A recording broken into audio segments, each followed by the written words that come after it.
नमस्कार साथियों, फिर से स्वागत है आप सभी का आपके अपने YouTube चैनल में, जहां पे हम लोग करते हैं लॉ, एजुकेशन, मोटिवेशन और फाइनेंस की बातें।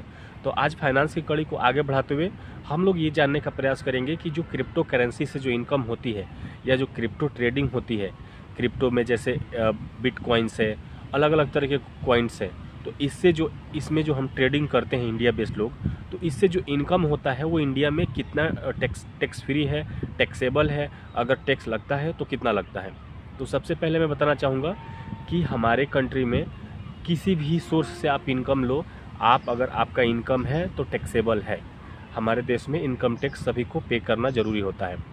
अगर हम बात करें क्रिप्टो करेंसी की, तो इंडिया में जो क्रिप्टो करेंसी है उसमें जो टैक्स लगता है वो 30% का लगता है क्रिप्टो से और इसके बिटकॉइन से, या कोई भी ट्रेडिंग आप करते हैं इसमें बिटकॉइन से रिलेटेड या क्रिप्टो करेंसी से रिलेटेड, तो आपको 30% का टैक्स इस इंडियन गवर्नमेंट को पे करना होता है। लेकिन यहाँ पे हम लोग एक केस डिस्कस करेंगे जहाँ सुप्रीम कोर्ट का एक जजमेंट आया है।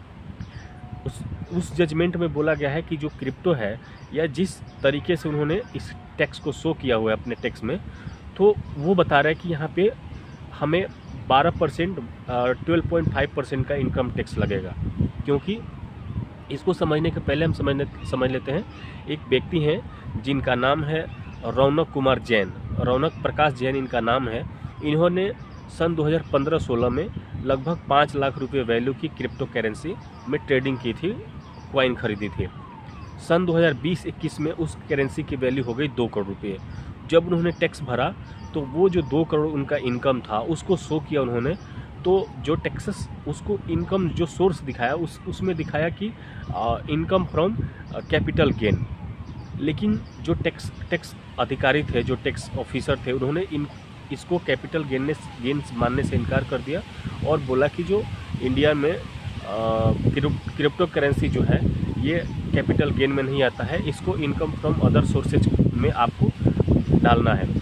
और इसमें क्या डिफरेंस है कैपिटल गेन में और इनकम फ्रॉम अदर सोर्सेज में, तो आपको बताना चाहेंगे जो इनकम फ्रॉम अदर सोर्सेज होता है उसमें जो इंडिया में टैक्स लगता है वो 30% लगता है।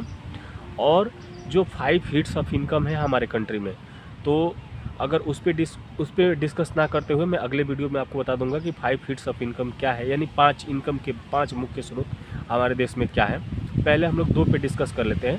तो एक, जो इस टैक्स में जिस व्यक्ति ने भरा था उन्होंने दिखाया था कि ये जो मेरा इनकम हुआ है 2 करोड़ रुपये का, ये लॉन्ग टाइम कैपिटल गेन से हुआ है। जबकि जो इनकम टैक्स ऑफिसर है उसने इस बात को मानने से इनकार कर दिया और उसने बोला कि ये आपका इनकम फ्रॉम अदर सोर्सेज है, इसलिए इसमें 30% का टैक्स लगेगा।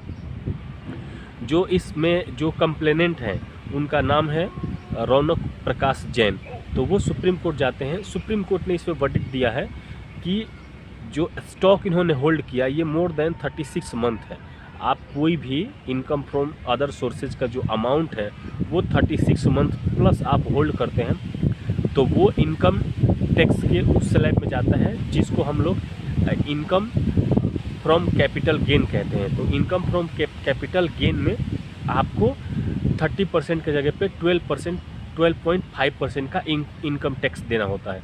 तो ये लीगलाइजेशन हमारे क्रिप्टो करेंसी में जो इनकम होता है, जो टैक्स लगता है, वो इसकी एक छोटी सी कड़ी है।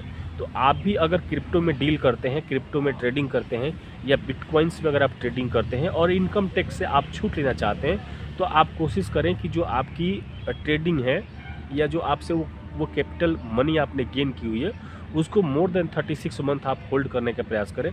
अगर मोर देन 36 मंथ आप उसको होल्ड करते हैं तो आपको उसमें 30% के बजाय आपको 12.5% का इनकम टैक्स आपको पे करना होगा गवर्नमेंट ऑफ इंडिया को। तो ये हमारे देश में क्रिप्टो करेंसी और उसके इनकम पे होने वाले टैक्स के बारे में जानकारी थी। आप हमारे चैनल पे बने रहिए।